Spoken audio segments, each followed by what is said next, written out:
Hi, you're watching Needletime with my guest Ricky Wilson of the Kaiser Chiefs. So let's talk about the Kaisers. The band was a band before they were the Kaiser Chiefs. Mm-hmm. So what brought you together, and what was the music that was driving that? What brought us together? Well, there was a really weird kind of mod revival in the early 90s in Leeds that kind of preceded Britpop by about 3 months. And all the clubs used to play a load of kind of mod stuff, and we'd go down to dance basically. It kept us skinny and kept us away from the bar. And we were all pretty young.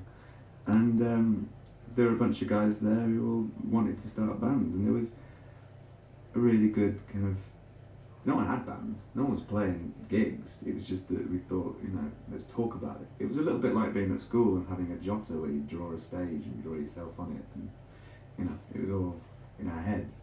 Pre-Britpop, rock music was very moribund in the UK. It was all going to be, It was going to be trip hop, it was going to be hip hop, it was going to be techno. Yeah, I mean, there was a time when it kind of like, there was a definite shift for me when I stopped listening to Nirvana and started listening to kind of 60s music and dressing like a mod and wearing a suit, and but I was going through that stage that every teenager goes for, where you're trying to look as weird as possible. You don't want to look like everyone else on the street, which you can't really get anymore because even your dads are wearing urban outfitters clothes. You know what I mean? It's like it's homogenised too much. So there's no us and them. It's everyone's wearing the same. Everyone looks like a movie star nowadays. That's what I think. Yeah.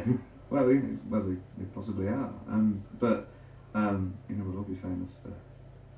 I think about 50 minutes now. We get 50. Get 50 Okay. And the moment it started for me was when I was walking out of school in my mod suit, and there was a guy waiting at the gates, Nick Hodgson, who had been in the band with, he's left now, but he was in the band for a very long time. And he wanted to start a band, and we had a mutual friend, Dan, who said to Nick, "You've got to meet Ricky, he wants to be in the band." But that was it. You just had to say, "I want to be in a band," and you were. And then it was like, "What do you do?" "I'm the singer." Right. Why are you the singer? Because I can't play anything. But and I couldn't really sing, and most people would say I probably still can't. But and we had a rehearsal, and we started gigging, and writing songs, and there was it was weird because it was no one really wanted to do covers.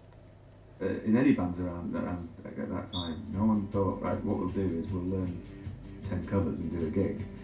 We had to write our own songs, and it didn't matter how bad they were.